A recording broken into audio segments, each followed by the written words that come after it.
Karma never forgets a name, and it never misses its mark. Witness the scales of justice slowly balance themselves in every cinematic chapter we bring to life. Experience the powerful reality of payback right here. Subscribe now to see the truth unfold before your eyes.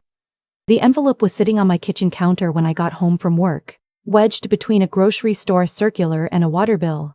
I almost didn't open it. It had the return address of a law firm I didn't recognize, Holt and Brewer Associates. And for a second I thought it was junk mail, one of those fake settlement notices designed to look official. But something made me stop. The ink on the label was real. The postage was metered. My full name was spelled correctly, which almost never happens. I set my bag down and slid my finger under the flap. It was a letter from an attorney named Gerald Holt. He was writing on behalf of a client who had recently filed a petition for legal separation. The client's name was my husband's.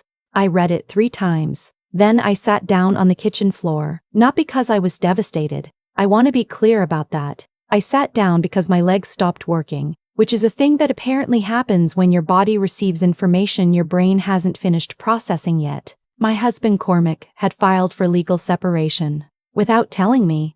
Without a single conversation. Without so much as a change in his expression over the 14 years we had been married. I thought about the previous weekend. We had gone to the farmer's market together. He had bought me a bunch of tulips, the yellow ones I like. He had held my hand in the parking lot. I stayed on that kitchen floor for a long time. His name is Cormac, and I have been in love with him since I was 26 years old. We met at a mutual friend's birthday dinner, which is the kind of origin story that sounds boring until you've lived it. He was seated across the table from me, and he spent the first half of dinner talking to the person next to him, and the second half asking me questions. Real questions. The kind that require actual answers, not just small talk filler. He asked me what I thought about things. He remembered the answers. By the end of the night I was already half gone, and I knew it. We married when I was 31. He is 47 now. I am 43. We don't have children, which was a choice we made together, or at least I believed we made together. We have a house in a quiet suburb outside of Columbus, Ohio. We have a golden retriever named Biscuit who sleeps between us. We have a routine, which I used to think of as comfort and which I now think of as camouflage. After I got off the kitchen floor, I did not call him. I am not sure why. Instinct maybe. Some part of me that understood immediately that whatever was happening, I needed to be careful. I needed to understand the shape of it before I said a single word. I called my best friend instead, Waverly, who has known me since college and who answered on the second ring because she always does. I read her the letter over the phone. I heard her inhale.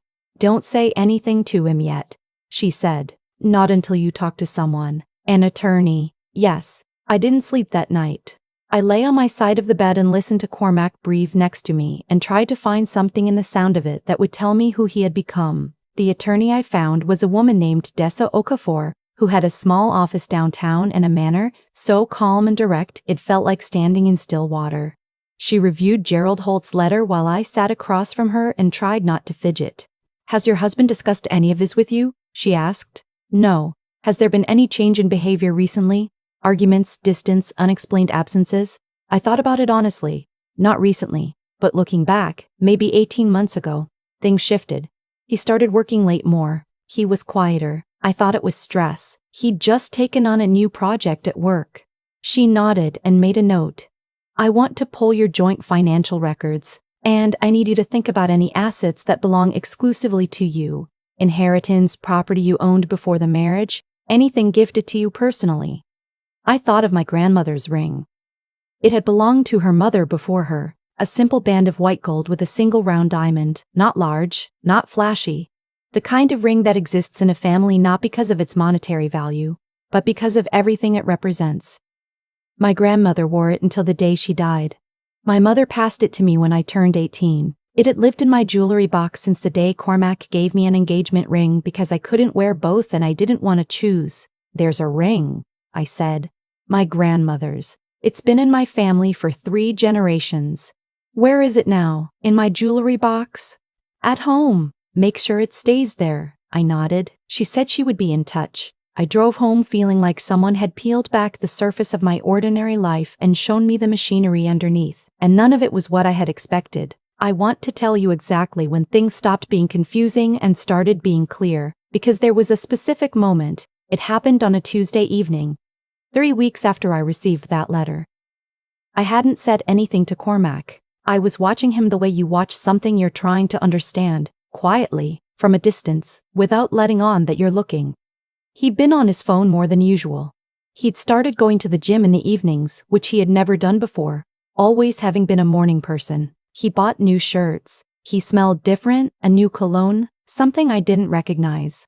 That Tuesday evening, he told me he was having dinner with a colleague to discuss a project. He kissed me on the cheek on his way out. He was smiling. I waited 20 minutes. Then I opened his laptop. I don't know exactly what I was looking for. Or maybe I do, and I don't want to say it, because it still makes my chest hurt to think about how much I already knew without knowing. His email was open. I found a thread almost immediately. Her name was in the subject line, Zoe. The messages went back 14 months. I didn't read all of them. I read enough. She was a project coordinator at his firm. 31 years old, according to her company profile, which I found within minutes.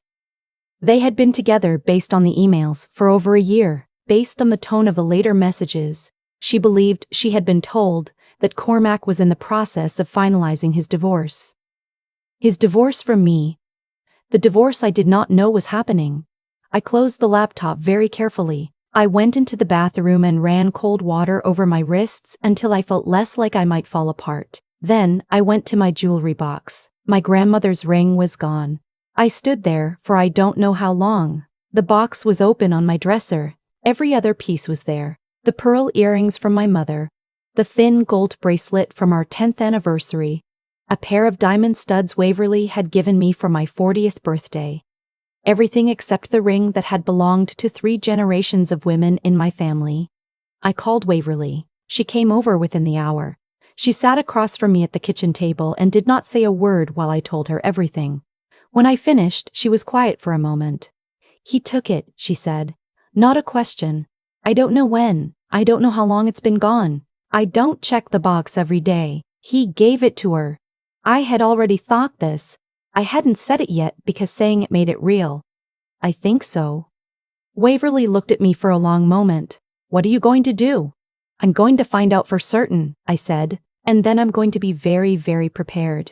This is the part I want people to understand, because I think there's a version of this story where the woman screams and cries and confronts her husband immediately, and I understand why people do that. I understand the impulse completely, but I had a feeling, something cold and specific at the back of my mind, that Cormac was counting on exactly that reaction. He had filed for separation without telling me. He had been planning this for over a year.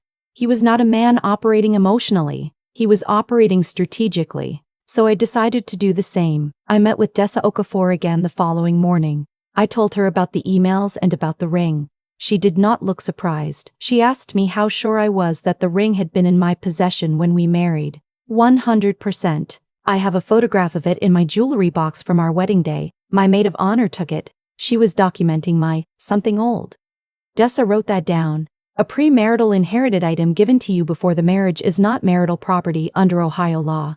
If your husband removed it from your possession and gave it to another person, that could constitute conversion of property, possibly theft, depending on circumstances. I let that settle. What do you need from me? Documentation, the photograph, any appraisal records. If you can find out whether she's actually wearing it, ideally with a photo, that would help. Finding out wasn't difficult. Zoe's Instagram was public. She posted often. It took me approximately 9 minutes to find a photo posted 6 weeks earlier, a candid at what appeared to be a rooftop bar, her hand raised holding a glass. And on her right hand, a white gold band with a single round diamond. My grandmother's ring. On a stranger's finger, posted publicly with no idea whose it had once been. I screenshotted everything and sent it to Dessa. Now I have to tell you about the dinner, because this is where everything that had been building quietly underneath the surface finally broke through. Cormac's firm hosted a spring client appreciation event every year, a dinner at a nice restaurant downtown, the kind of evening meant to be elegant and celebratory. He and I had attended every year for the past 9 years. It was, in his words, important for appearances. He told me about it 6 weeks in advance. Same as always. He asked if I was coming. I said of course. What he didn't know was that I had spent the previous 6 weeks working very quietly with Dessa. The legal separation petition he'd filed had a problem. A significant one. Among the financial documents submitted to the court, there was a joint account closure form with my signature on it, authorizing the transfer of a sum of money I had never agreed to transfer. I had not signed that form. I had not been present for its signing. I had in fact been out of the country on that date, at a conference in Vancouver, with my passport stamp and hotel receipt to prove it. My signature had been forged. Dessa had brought this to the attention of the court. The proceedings had been quietly flagged, and the evening of Cormac's firm dinner, a very specific set of things were already in motion. I wore a blue dress that I knew he liked. I did my hair. I smiled when he looked at me in the kitchen and said I looked beautiful. And then I got into the car with him and we drove downtown. The dinner was at a restaurant called Archer and Vine, which I will tell you because the name of it is part of the memory now, part of the texture of the night. Long tables with white linens, candles, a string quartet near the entrance, maybe 60 people, clients and colleagues and their partners, filling the room with the comfortable noise of a successful evening. We found our seats. Cormac worked the room the way he always did, easy, confident, the version of himself he'd built for exactly these environments. I stayed at the table and made conversation with the wife of a senior partner, a woman named Eudora, who I genuinely like and had always looked forward to seeing at these things. Then the door opened and she walked in. I knew immediately. I don't know how to explain it, except that when you've spent 6 weeks studying someone through photographs, you recognize them in real life, the way you recognize a face from a dream. Slightly wrong, slightly more real, slightly more human than you expected. She was wearing a black dress and her hair was down and she was beautiful in the specific way that made a dull ache start somewhere under my ribs.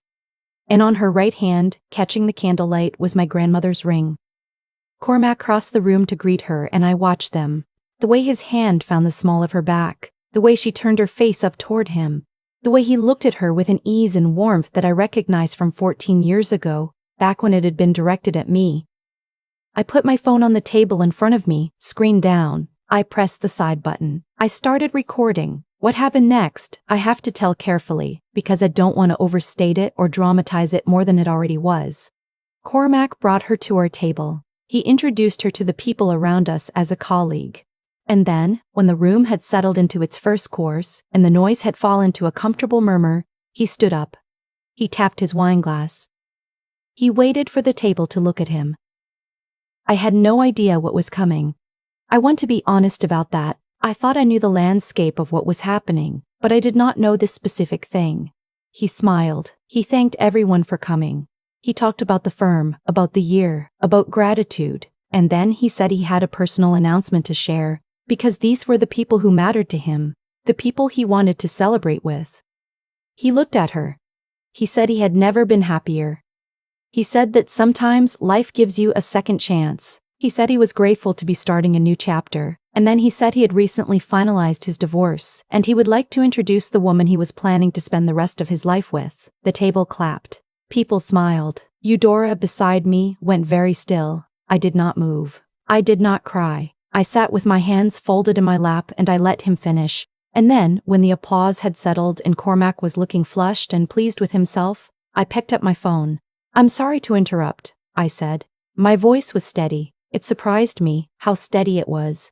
But I have a small correction. He looked at me. Something shifted in his face. Not quite fear yet, but the beginning of it. "Your divorce isn't finalized," I said. Because the signature on the account transfer document was forged. My attorney flagged it with the court 6 weeks ago. The proceedings are currently under review for document fraud. I paused. I have all of this in writing, which I'm happy to share with anyone who's interested.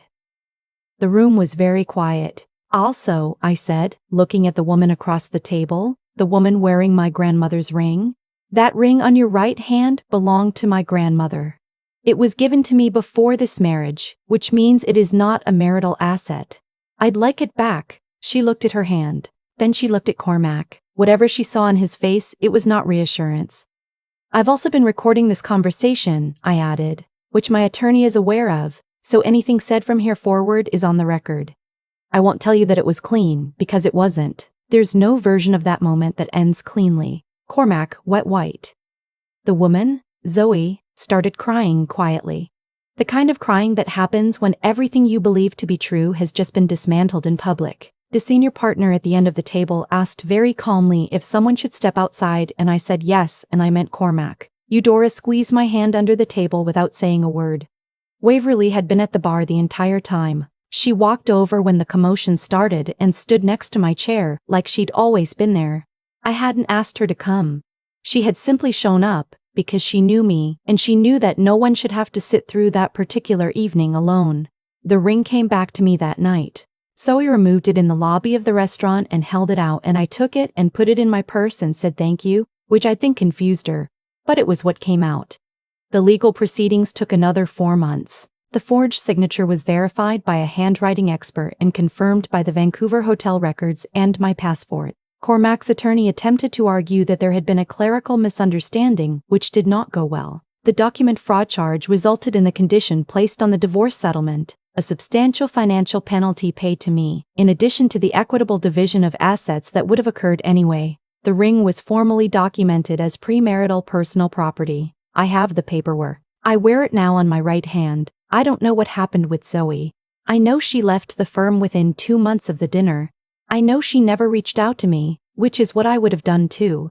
What is there to say?